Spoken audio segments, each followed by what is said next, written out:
And what's up, everybody? Welcome back to the channel. It is your boy, Cheap Ludes. Happy holidays, man. I'm here with another video for you guys, because I wasn't going to do a video because it's Christmas and everything, but the market has been interesting today. So, before we get started, man, like this video, comment down below what you think of Christmas in 2K, and then if you're new to the channel, man, subscribe. I put out videos like this literally every day. So, if you guys are not aware, we did get some new locker codes from 2K today. Just let me know down in the comments if you didn't get a chance to put those in, and I'll go ahead and I'll send them out to you. They're not my locker codes or anything. They're just from the 2K21 Twitter. But the first locker code was incredibly interesting. But I'll talk about that in a second. If you guys are not aware as well, 2K dropped the two new cards. We have an Allen Iverson, who is in both of the locker codes that I was just talking about. Richard Jefferson, who is in Triple Threat Online, which is a complete pain in the ass to get a hold of. But if you're not aware, this Allen Iverson is in both locker codes. The first locker code is very interesting. It is a free pink diamond between a few different cards that I'll talk about in a little bit. And then the second one is just a chance to get either Allen Iverson or Ja Morant. So if you don't have either of those cards, that's a really awesome locker code. And that's just Community Hub's second chance, I think. But I'll put it in the comments in the description as well. I'll have both locker codes. So, but the first locker code is where it gets really interesting. Now, like I said, Richard Jefferson is on both Tier 2 and Tier 3, that's honestly pretty cool, dude, because like Tier 2 sucks so bad. Like, it's almost impossible to get the Tier 2 reward. This is an idea of the team I'm using in Triple Threat. I haven't really lost too many games with it. It's better to use this team in the middle of the afternoon and nighttime, just because that's when more people are playing, so you'll get matched up with other, like, Ruby-ish squads, you know? Rather than getting matched up with three dudes with pink diamonds. For some reason, they all have Embry. I don't understand. But our second locker code that we got did have a few different cards in it. So it had a guaranteed pink diamond. And the pink diamonds in question were Walter Davis, Jason Richardson, Jason Williams, Devin Booker, Dirk Nowitzki, or the Allen Iverson. Now, that locker code has caused all of the prices of these cards to absolutely crash. As you can see, I have three of them here. I didn't have any this morning. I ended up using a bunch of MT to get a few of them. But Walter Davis is going for around 30, I think. I bought him for like 19K or 14K. Super cheap. I bought him for a ridiculous price earlier today. Yeah, he's going for around 35K. So if you're in need of a really, really good defensive, like, I don't want to say 3 and D, because he's more of a rim runner, so like a rim runner and defensive type of player. Walter Davis is right there, man. At 35K, I just don't think there's too many shooting guards that are really even at his caliber for the things that he can bring to your team. And look, realistically, these guys are going to go back up in price. Like, the only reason that they're so cheap right now is because everybody got a pink diamond, and most people just went to try to sell it. I personally wouldn't even have sold these guys for 30K or 14K in the Walter Davis, like, that I picked up. Like, I wouldn't have sold that at all. I would have just kept them. It's just not worth it at this stage. But Walter Davis is a card I really like. I know some people don't like him. He's basically like a smaller T-Mac clone. Let's check the price on some of the other guys. Let's do Jason Richardson, because this is who I actually got from the locker code.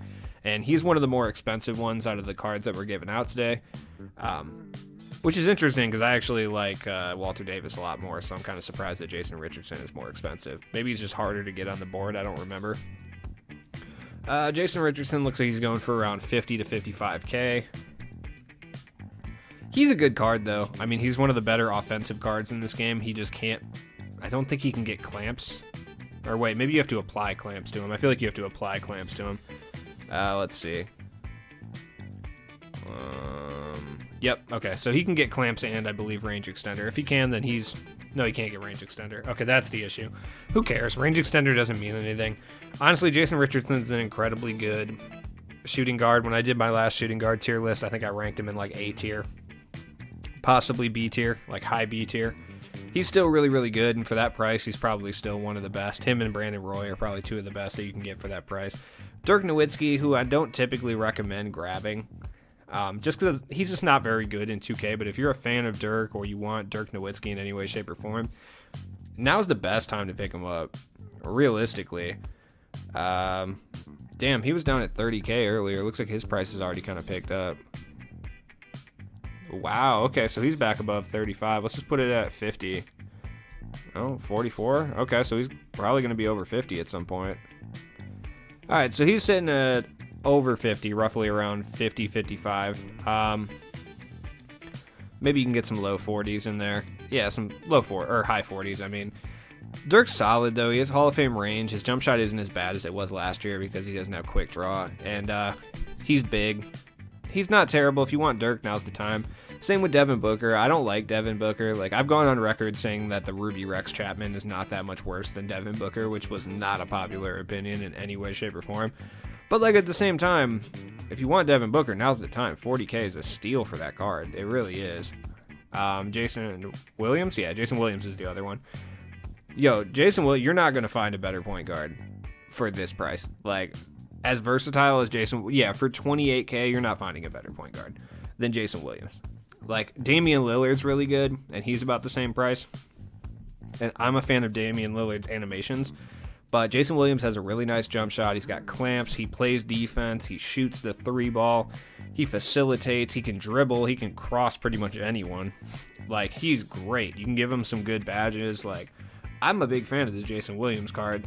White Chocolate's my guy, though, so I guess I'm a little biased in that regard, just because growing up, I, like, fucked the White Chocolate super hard, so maybe I'm biased, but don't think too hard about this. I don't think 2K did this personally. Out of the goodness of their hearts, I think there was a reason for them doing this.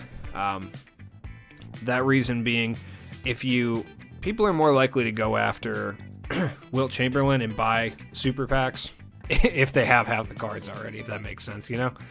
So, I didn't get a chance to talk about the Pantheon guys yet. I didn't do a video on it. I was going to do a market video. I figured I'd just wait for today. Scottie Pippen's an elite three-point player. He's basically a 3-and-D cone. He's got kind of a slow jump shot, but it's actually easy to time, so it's not really that terrible. He's got really good badges. He doesn't have range extender, so everyone thinks he's trash for no reason. I don't really understand that, but my man has Hall of Fame clamps, Hall of Fame intimidator. Elite defensively. He's got nice size at the 2-guard. He's fast. He can dribble. He can shoot. It's just he has a kind of a slow release and no range extender, but he's elite. I like him. You can get him for around 40K. Chris Bosh is legitimately one of the best big men in this game, and you can get him for under 50K at least. I saw him going yesterday for like 38, but at the highest point, you can be able to get him for like 45 to 50. Catch and shoot corner specialist and volume shooter, all Hoff and clutch shooter, I guess. Gold difficult shots. He's got box, hard crusher, intimidator. He plays excellent defense. He doesn't have clamps. He does have gold range extender, though, and he has an elite jump shot. But because he doesn't have clamps, for whatever reason, people think he's trash. I don't really understand what people's fixations are on, like, range extender and clamps. Like, a card can only be good if it has those two badges for no reason whatsoever. Chris Bosh is elite, though, legitimately. Kyrie Irving's a really good card. If you're a fan of Kyrie and you like his jump shot and you've been wanting a Kyrie card, look, for 2,000 MT, go grab this Kyrie. It's pretty solid for 2Gs. Same with D'Angelo Russell. He's actually really good. He's one of the best budget cards in regards to like what he brings to your team for the amount he costs. He's an excellent point guard for 2,000 MT. Sometimes even less. You can get him for like 1,800. He's elite, man. He's got gold range extender, floor general, volume shooter, corner specialist silver. You can up those dribbling badges. He's good. Eddie Curry, I mean, he's all right. He can shoot the mid a little bit. He can move pretty decent. He plays okay defense and rebounds. For 1,500 MT, you can't go wrong. Trae Young's excellent. He's going to be expensive because of this limited run, and there's a reason for it. I personally would rather use like Shumpert and Byron Scott, but Trae Young obviously has like gold range and floor general and stuff like that. Silver quick first step, hot zone hunter, an easy to time jump shot. Lamar Odom's really good as well. These two guys though, Matt Barnes is the most slept on card in this set. It is not even particularly close. Gold catch and shoot, gold corner, gold clamps, interceptor, off-ball pest, tireless defender, hot zone hunter. Unfortunately, steady shooter, but I don't mind steady shooter like a lot of people do. Dimer, you can give him pretty much every badge in the game. I believe you can give him range extender and every dribbling badge. I recommend giving him quick first step and definitely range extender if you can. Because my man could... you can give him Deadeye too. And flexible? Oh, it's over. This dude is going to be the best Sapphire in the entire game. He's the new Swaggy P. He's the new Swaggy P from last year. Like, legitimately. He has kind of a slow jump shot, so I will say that, but he is elite at attacking the rim. He's got good size, too. Matt Barnes he's no joke at the 2-guard position. If we ever have to do a Sapphire and under challenge, he's going to be a staple of your lineup. So with that being said, it's been your boy Cheap Ludes. Like I said, man, happy holidays. I hope everyone's holiday is going well. Let me know down in the comments if you want me to do a Christmas stream. I am feeling a little under the weather, but I'll still jump on if you guys want it. Other than that, if you want a limited tips video, I'll be happy to make one of those as well, so jump in the comments down below and let me know how your holidays were, man. Other than that, been your boy Cheap Ludes, and I'll be back tomorrow. Peace.